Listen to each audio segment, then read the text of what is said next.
A few days ago, we opened an email that completely changed how we look at the watch creator industry. It looked normal at first. Another brand wants to collaborate with the channel. We get those. You get those. Most of them are fine, but actually this one wasn't. This one was a counterfeit watch ring. And what they asked us to do was very shocking, and it's something we think you need to see.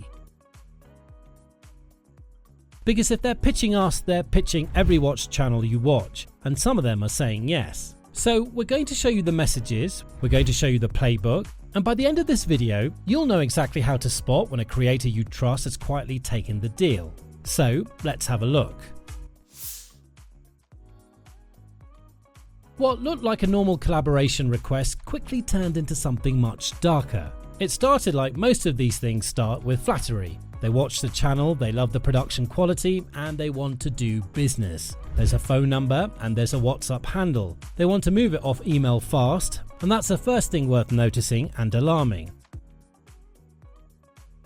We all know that many legitimate brand partnerships happen via email. They have paper trails, they have contracts, deliverables, disclosure language, and FTC compliance built in. So when someone wants to move the conversation to WhatsApp inside the first message, it's not because they're casual, it's because WhatsApp messages don't show up in a discovery request the same way a contract does. We moved to WhatsApp anyway. We wanted to see the pitch. Here's what they sent us, and we're reading these word for word. These are real screenshots. The only thing we've changed is the sender's name and number. This would be one of the examples of how you can do that in the form of comparison videos or discovery videos, like you've discovered something. You wouldn't obviously advertise that. Hey, go and buy from this site. Not like that. You would, accidentally show it or something like that. The way this guy does it in the video. He shows it first accidentally and then he says, "Oh, I don't recommend buying fake watches and stuff like that." Read that last one again, because that's the entire game. And once we realized what they were actually asking for, the whole strategy became obvious. The deeper we looked into their pitch, the clearer the manipulation became. Here's what they're paying creators to do. You make a video that looks like a warning. The thumbnail says, "Don't buy fake watches." The title pretends to protect the viewer. And inside the video, you accidentally show the fake. You handle it. You let the camera linger on it. You compare it to the real thing. And you say something like the quality is genuinely impressive, but of course we don't recommend it. And honestly, you never name the website, you never link to it. You don't have to, because the audience for these videos already knows where to look, and the ones who don't will reverse image search the watch and land on the seller within 30 seconds. That's the funnel. That's what they're buying. They're buying creators with trust and using that trust as a referral engine while keeping their hands clean. And we want to be very clear about something. This isn't us being suspicious. This isn't us reading between the lines. They told us this. They typed it out. We have the messages. The pitch was to do exactly what this other creator does. Show it, then disclaim it, and let the algorithm do the rest. The rest, I leave it up to you because you know how to do it the best way, since I believe you're good at it. That's the pat on the head. You're a professional. You'll figure out how to make the lie look natural. But the deeper we got into the conversation, the stranger the offer became. What they offered us next revealed exactly how calculated this entire operation really was. So what were they offering us? A free watch? A top quality Superclone was sent to our address, no payment required from us, no contract, and nothing on paper, just a watch in a box. We picked the model. When we asked if there was any kind of agreement we'd be signing, the answer was, "No, we'll try to do this as informally as possible." That means there was no contract, no invoice, and no deliverable spec. Also, no FTC disclosure language, just a watch and a vibe. And then the move that told us exactly what kind of operation this is. What? You can place the order on our website yourself, so we have the photos and videos of you ordering it for the video.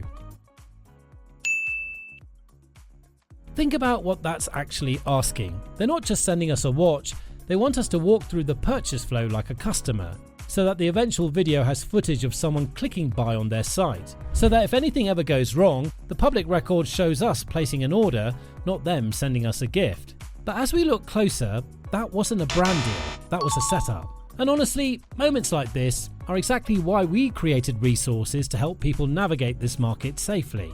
So for that purpose, we spent a long time researching. And that's what this channel is. It walks you through how to buy a pre-owned watch without getting burned and scammed. If you want more breakdowns of how this industry actually works, subscribe. We don't post fluff. Because once you understand how these operations work, you start realizing the damage goes way beyond just one fake watch. But this isn't just about counterfeit watches anymore. It's about trust, audiences, and entire channels being put at risk. Here's the part nobody talks about. When a creator takes one of these deals, 3 things happen. The first one is the obvious one. The audience gets sold a lie dressed up as a warning. The second thing that happens is the creator's audience gets profiled. Now every Superclone seller on the internet knows where to advertise. The third thing is the one creators don't think about until it's too late. Counterfeit promotion is a termination event on YouTube. In short, every video, every subscriber, and every hour of work is gone in a single enforcement action. And the brands whose trademarks are being faked, their legal teams subpoena Google for channel ownership data. So when we say no to a deal like this, we're not being precious about it. We're protecting the channel. And honestly, we're protecting you. Because the moment we start lying to you about a watch, nothing else we tell you about a watch is worth anything. That's the deal. That's why we're showing you this. And once you know the signs, you start spotting this strategy everywhere.